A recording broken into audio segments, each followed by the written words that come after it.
Now, after the sentencing, the Knoxville District Attorney General said, in part, quote, with a sentence in this case, no other victims will be abused by this offender for a long time.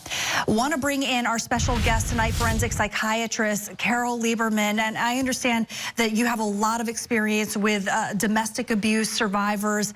It's really heart-wrenching to hear this testimony. Can you explain a little bit for our viewers, you know, what the psychological phenomenon is that keeps these victims, you know, under the control of an abuser like this?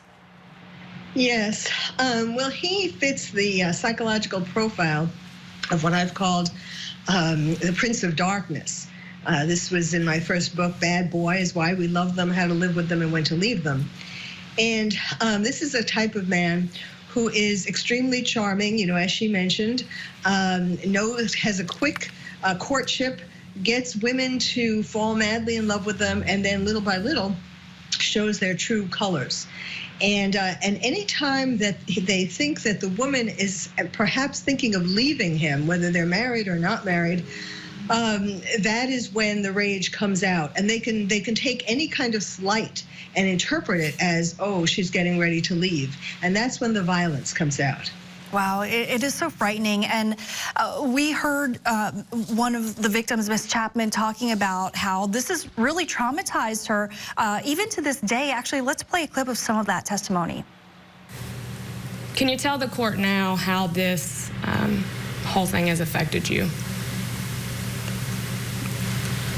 I have a lot of anxiety and a lot of fear. Even with him in jail, it's hard. Every car that drives by a little bit too slowly. I'm looking out the front window. I fenced in my yard because I do not feel safe walking my dogs even around the neighborhood anymore if my husband's not with me. When I open the door to let the dogs out, I scan the whole perimeter of my yard because I'm just scared.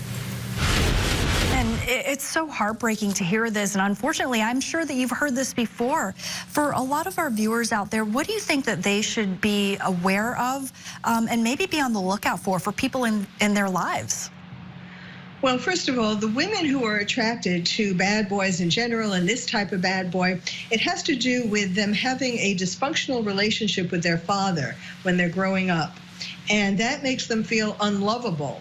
And they actually the victims were describing this, that, you know, she was convinced that nobody else would love her. She had to stay with him. She was broken, you know, nobody else would love her. And so that's one of the reasons why they stay. And plus, women have this tendency to think that they can change a man. And so, you know, they see the little boy in him, oh, well, he's really a wounded little boy, and they try to change him. But obviously, you know, there are signs. There are signs, as I was saying, it's if you're giving any kind of sign that you're thinking of leaving him, that's going to trip him off. If a woman gets pregnant, that's also a very dangerous time for abusers. And, you know, the real key is, you know, the woman was explaining about how the first thing was when he bent her pinky back, right? And so then she thought, well, you know, that's not a big deal. He apologized and all that. I'll go back to him. But the problem is that they never do less. In other words, if there's one incident of abuse, it's not that they're going to stop. They just keep getting worse and worse and worse and apologizing and apologizing. It's a cycle of abuse. Yeah. So you have to not ignore these signs. Yeah, I mean, so what do you do? I mean, if you know someone who seems to be trapped in a relationship like this, how do you intervene in a way that they can receive it? Yes, you know, a lot of times the women will say, no, I know he really loves me, and I know he's not going to do it again. It is very difficult, but you just have to be there supportive and to, you know, make sure that she knows that she can call you at any time in the middle of the night, you know, if he's doing anything to her. But just little by little, trying to point out all of the things that how the violence is escalating little by little, and that you just have to get out now. Yeah, and it sounds like something that seems very small is something that shouldn't be ignored, that we should really take even as the bending the pinky back, that sort of thing, as a red flag and be on the alert for the future, right?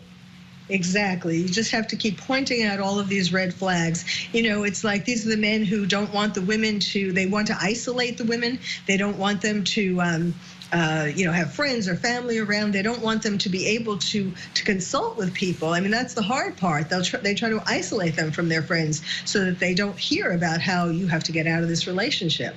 Well, thank you so much for sharing your expertise on this. And who knows, maybe it's helping somebody out there who's watching right now. Yes. So thank you. Absolutely. All right. Well.